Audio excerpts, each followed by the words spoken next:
Hello everyone. Today we are going to discuss sales letters अर्थात विक्रय पत्र। बिक्री बढ़ाने के उद्देश्य से, नए ग्राहक बढ़ाने के उद्देश्य से, नए कॉन्टैक्ट्स बढ़ाने के उद्देश्य से, या फर्म का जो भी प्रोडक्ट है या उसके बिजनेस से रिलेटेड कोई इन्फॉर्मेशन कंज्यूमर्स तक या अदर बिजनेस हाउसेस तक इंफॉर्मेशन पहुंचाने के उद्देश्य से सेल्स लेटर्स लिखे जाते हैं। ये जो विक्रय पत्र होते हैं नॉर्मली ऐसा माना जाता है कि लगभग 75% व्यक्ति इन पत्रों को पढ़ते हैं, सूचियों को देखते हैं तथा जो सैंपल्स दिए जाते हैं उनका यूज़ करते हैं, और लगभग 50% लोग उस सेल्स प्लान में मिले कूपन्स का यूज़ करते हैं। इसलिए सेल्स लेटर जो है वो बहुत इम्प्रेसिव होनी चाहिए ताकि रिसीवर उसे बिना पढ़े उसे व्यर्थ नहीं माने और सोचने पर विवश हो जाए। आइए डिस्कस करते हैं what are the purposes of the sales letters. The first one is संपर्क बढ़ाना अर्थात वाइडनिंग द कॉन्टैक्ट्स। आज के इस बिजी शेड्यूल्स में जो भी कंज्यूमर्स होते हैं, कस्टमर्स होते हैं, उनसे डायरेक्ट जो है कॉन्टैक्ट्स करना पॉसिबल नहीं हो पाता है। तो इस उद्देश्य से, इस रीज़न से सेल्स लेटर्स की हेल्प से नए नए कॉन्टैक्ट्स को इंक्रीज किया जा सकता है। The next one is creating new customers अर्थात नए ग्राहक बनाना। नए ग्राहक बनाने के लिए जो भी पॉसिबल कस्टमर्स होते हैं उनके पास sales offers, sales proposal letters भेजे जाते हैं जिसमें सारी इन्फॉर्मेशन होती है। फिर उनमें से कुछ नए कस्टमर्स जो हैं वो ग्राहक बन जाते हैं। तो next one is retaining the old customers यानी पुराने ग्राहकों को बनाए रखना। इसका एक बहुत अच्छा एग्जांपल कार का हम ले सकते हैं कि जब भी हम एक कार खरीदते हैं, कार खरीदने के साल 2 साल बाद तक भी कार कंपनी की ओर से कोई ना कोई लेटर्स या कुछ ब्रोशर्स जो है वो कंपनी भेजती रहती है अपने पुराने कस्टमर्स को।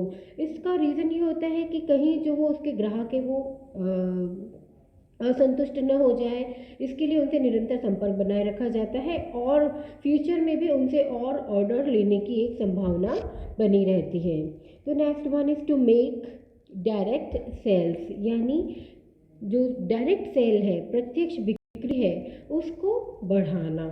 बिक्री पत्रों का जो मेन पर्पज़ है वो किसी डायरेक्टली किसी प्लेस पर उस सेल्स प्रोग्राम में आमंत्रित करना या फिर डायरेक्ट जो है मेल के द्वारा सेल्स करना, ये भी उसका एक उद्देश्य हो सकता है। To provide information about products and services उत्पाद या उसकी व्यवसाय के विषय में अधिक से अधिक लोगों तक सूचना देना, ये भी सेल्स लेटर का उद्देश्य हो सकता है। And the next one is building the image यानी एक छवि का निर्माण करना। बिक्री पत्रों के द्वारा जनता को कंपनी के उत्पाद एवं स्टाफ के विषय में बहुत सारी इन्फॉर्मेशन मिलती रहती है और उससे उस फर्म की ब्रांड इमेज जो है वो बहुत अच्छी स्ट्रॉन्ग बनती है। तो next will discuss what the preparation we need to do before writing a sales letter यानी बिक्री पत्रों को लिखने से पूर्व क्या तैयारी होनी चाहिए ताकि जो वो सेल्स लेटर है वह बहुत ही इम्प्रेसिव बने, उसका जो उद्देश्य है वह उद्देश्य पूरा हो सके। तो इसमें जो फर्स्ट स्टेप है deciding the purpose of sale letter यानी उस बिक्री पत्र का उद्देश्य निर्धारित करना। सबसे पहले जो भी राइटर है उसे उस सेल्स लेटर का एक पर्टिकुलर उद्देश्य निर्धारित कर लेना चाहिए, और उद्देश्य एक भी हो सकता है, एक से अधिक भी हो सकते हैं, लेकिन उसी के आधार पर फिर पत्र की रूपरेखा लिखी जाती है। Then second step is audience analysis अर्थात श्रोता विश्लेषण। इट मीन्स इस लेटर को लिखने से पहले जो भी ऑडियंस है या जो भी रिसीवर है उनका एक बहुत ही अलर्ट एनालिसिस किया जाना चाहिए। जो रिसीवर है उनका बैकग्राउंड, उनका एज, उनकी एजुकेशनल और इनकम लेवल, इनसे रिलेटेड कुछ फैक्ट्स एंड फिगर्स यदि मिल जाए तो उनके ऊपर एक तरह से एनालिसिस कर लेना चाहिए, उसी के अकॉर्डिंग सेल्स लेटर्स को फ्रेम करना चाहिए। Next step is knowledge of products and services और जो भी उत्पाद या सेवा जिसके विषय में सेल्स लेटर लिखा जाना है उसकी पूरी इन्फॉर्मेशन उस राइटर को होना बहुत आवश्यक है, क्योंकि उससे रिलेटेड किसी भी एक फैक्ट एंड फिगर्स की यदि आवश्यकता पड़ती है तो उसे किसी और से ना पूछना पड़े और उसके द्वारा लिखी गई लेटर की लैंग्वेज जो फैक्ट्स एंड फिगर्स है उनसे मैच करती रहे। Then next step is knowledge of enclosures, यानी जो भी एनक्लोजर्स लगाने हैं उनकी क्या क्या कौन कौन से डॉक्यूमेंट्स होने चाहिए, क्या क्या उसमें इंफॉर्मेशन होनी चाहिए, ये सब चीज़ें भी पहले ही डिसाइड कर लेनी चाहिए। नेक्स्ट स्टेप इज टाइम, यानी समय। सही समय पर यदि बिक्री पत्र लिखा जाता है तभी उसका उद्देश्य पूरा होता है। जैसे मान लीजिए अगर रेनी सीजन आने वाला है तो उसमें रेनी उससे रिलेटेड अगर आपका प्रोडक्ट और सर्विसेज अगर आप रेनी सीजन से पहले अगर अपने काम को शुरू कर देते हैं तो उसके आपको अच्छे रिजल्ट्स मिलने की संभावना बढ़ जाती है। The next one is thoughtful dynamic tone, यानी विचारात्मक अथवा गत्यात्मक शैली होनी चाहिए। उस सेल्स लेटर का उस रिसीवर के ऊपर एक अच्छा इम्पैक्ट होए, अच्छा प्रभाव रहे, इसके लिए उस लेटर को प्रॉपर लैंग्वेज, प्रॉपर डेटा, बहुत अच्छे तरीके की उसमें जो कहते हैं तारतम्यता होनी चाहिए। इन सब चीज़ों का ध्यान रख कर ही सेल्स लेटर लिखा जाना चाहिए। Now we will discuss types of sales letters, यानी विक्रय पत्र जो है वो कितनी प्रकार के हो सकते हैं।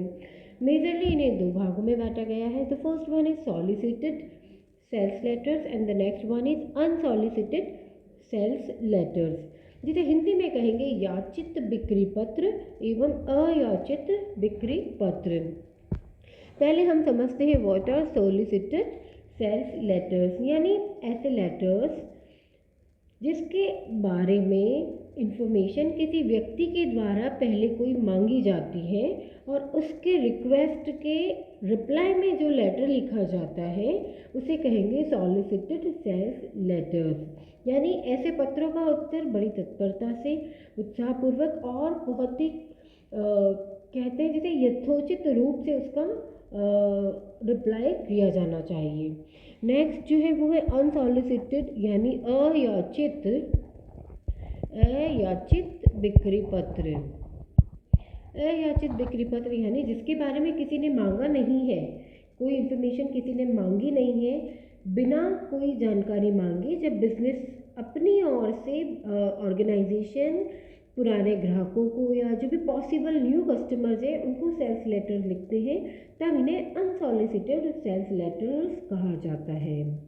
ठीक है, इसमें क्या होता है, नॉर्मली ऐसा माना जाता है कि जो रिसीवर है हो सकता है वो किसी बात से आसानी से सहमत ना हो सकता है उसे उस चीज़ की आवश्यकता ना हो, तो ऐसी स्थिति में जो इसकी राइटिंग स्किल है वो बहुत ही प्रॉपर होनी चाहिए। Next will discuss planning a sales letter, किस तरह से बिक्री पत्रों का जो है नियोजन किया जाना चाहिए। जब हम सॉलिसिटेड सेल्स लेटर्स की बात करते हैं तो उसके लिए 3 स्टेप्स होगी।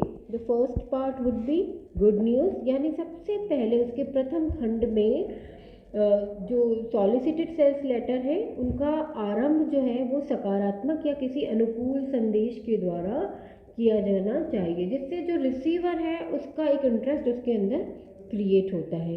तो इसमें हम लिख सकते हैं कि we are pleased to get your letter, या हमें आपका पत्र पाकर प्रसन्नता हुई, और भी अधिक प्रसन्नता की बात यह है कि हम आपकी शर्तों पर माल की आपूर्ति का निर्णय ले चुके हैं। तो कुछ इस तरह से उसका फर्स्ट पार्ट जो गुड न्यूज़ देने वाला हो या सकारात्मक प्रभाव रखने वाला हो। फिर उसका जो सेकंड पार्ट होगा उसमें मेन टेक्स्ट लिखा जाएगा, यानी उसका कंटेंट, उसके विषय, यानी उसकी जो भी सूचनाएं हैं, जो भी मांगी गई सूचनाएं हैं उनका विवरण देना चाहिए। And the last third part is action, यानी कार्यवाही। बिक्री पत्र का यह समापन भाग होता है, यह भाग सकारात्मक की गई कार्यवाही की सूचना देने वाला तथा श्रोता के हित की बात सुझाने वाला होना चाहिए, है ना। और भविष्य में उसमें कॉपरेशन का भी एक तरह से आश्वासन दिया जाना चाहिए। तो ये जो प्लानिंग है वो है सॉलिसिटेड सेल्स लेटर्स के लिए। अब हम बात करेंगे अनसॉलिसिटेड सेल्स लेटर्स के लिए किस तरह से प्लानिंग की जा सकती है। उसकी प्लानिंग के लिए एडा का फॉर्मूला यूज़ किया जाता है। इसे हम पहले भी पढ़ चुके हैं, AIDA। कई बार एग्जाम में ये डायरेक्ट क्वेश्चन पूछ लिया जाता है। तो एडा stands for attention, interest, desire and action. देखिए जो पहला है वो है अटेंशन यानी ध्यान। अट्रैक्ट द रीडर्स अटेंशन यानी जो रीडर है उसका ध्यान आकर्षित करने वाला होना चाहिए। जो अयाचित बिक्री पत्र होते हैं उनका फर्स्ट पार्ट जो है वो अटेंशन होना चाहिए, यानी जो कम से कम समय में पढ़ा जाने वाला हो, छोटा हो, सिंपल हो और उसे आगे पढ़ने के लिए एक तरह से एनकरेज करने वाला होना चाहिए। ओके, फिर सेकंड पार्ट होगा इंटरेस्ट यानी रुचि। इस सेकंड पार्ट में यह बताना चाहिए कि जो प्रॉपर इन्फॉर्मेशन या जो भी उत्पाद या सेवा, नया जो भी प्रोडक्ट है वह नए ग्राहकों के लिए किस तरह से यूज़फुल होगी, किस तरह से उनके लिए उसके जो भी पॉजिटिव उसके जो ट्रेड्स हैं उनके बारे में उनकी इन्फॉर्मेशन देनी चाहिए ताकि रीडर उससे प्रभावित हो जाए और जो आपने लेटर का उद्देश्य चुना है उसे इस प्रकार प्रस्तुत करें कि उससे संबंधित सकारात्मक पहलुओं को उपभोक्ता स्वतः अनुभव करें। Okay, the next one is desire अर्थात इच्छा। जो थर्ड पार्ट होगा लेटर का उसके लिए व्यवसाय या उत्पाद की सेवा में इच्छा जगाने के लिए उसके लाभ गिनाए जाने चाहिए और जो भी सेटिस्फाइड कंज्यूमर्स हैं उनके स्टेटमेंट उसमें लिख दिए जाने चाहिए या इसके साथ साथ उन्हें सैंपल्स भी फ्री सैंपल्स भी दे दिए जाने चाहिए। और जो इसका लास्ट पार्ट है वो है एक्शन यानी कार्यवाही। इस खंड में इच्छित विशेष कार्यवाही को एक रिक्वेस्ट के रूप में दिया जाना चाहिए और यदि लगे आवश्यकता हो तो उसकी डेट्स या उसके जो प्रॉफिट्स हैं, उसके जो बेनिफिट्स हैं उनके बारे में भी उसे अपील की जानी चाहिए और ये जो अपील है वो बहुत ही पॉजिटिव और कोऑपरेटिव, ब्रीफ एंड क्लियर होनी चाहिए। ठीक है, तो इस तरह से अनसॉलिसिटेड सेल्स लेटर्स को प्लान किया जा सकता है। Let's see one example. कपड़ों के विक्रय वृद्धि के लिए एक पत्र किस तरह से लिखा जा सकता है। जो राइटर है वो है फेयर फैब्रिक्स लिमिटेड, जो क्लासिक वस्त्रों के थोक व्यापारी है। ऊपर एड्रेस लिखा है उनका, करोल बाग नई दिल्ली और डेट लिखा है। उसके बाद विषय, विभिन्न प्रकार के लुभावने रंगों के कपड़ों पर भारी छूट, यानी ये जो सेल्स लेटर है ये एक डिस्काउंट की बात कर रहा है। प्रिय महोदय, हमने एक ही स्थान पर कितने ही प्रकार के आधुनिक वस्त्रों का संकलन करके आपकी सेवा करने का व्रत लिया है। तो यहाँ पर जो ये फर्स्ट जो चीज़ें हैं ये इसमें एक तरह से पॉजिटिव स्टेटमेंट के द्वारा हम जो ये फर्म है वो अपनी इन्फॉर्मेशन उन्हें दे रही है। ठीक है, जैसे नेक्स्ट इन्होंने लिखा है बॉम्बे डाइंग मिल की सूती साड़ियाँ ही नहीं, आप यहाँ पाएंगे बनारसी और ये वो सारी साड़ियों का अनमोल खजाना। तो इस तरह से जो इसका पॉजिटिव स्टेटमेंट है, उसके बाद जो इसका सेकंड पार्ट है एंड जो लास्ट है, और इसके बाद जो इन्होंने क्लोजिंग करी है वो देखिए,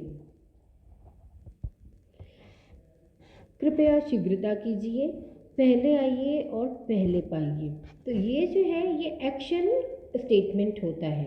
ठीक है, तो इस तरह से कोई भी सेल्स लेटर लिखा जा सकता है और लास्ट में जिसने लिखा है लेटर उसकी तरफ से इंफॉर्मेशन इसमें लिख दी जाती है। तो ये था सेल्स लेटर के बारे में सारी information. Thank you so much.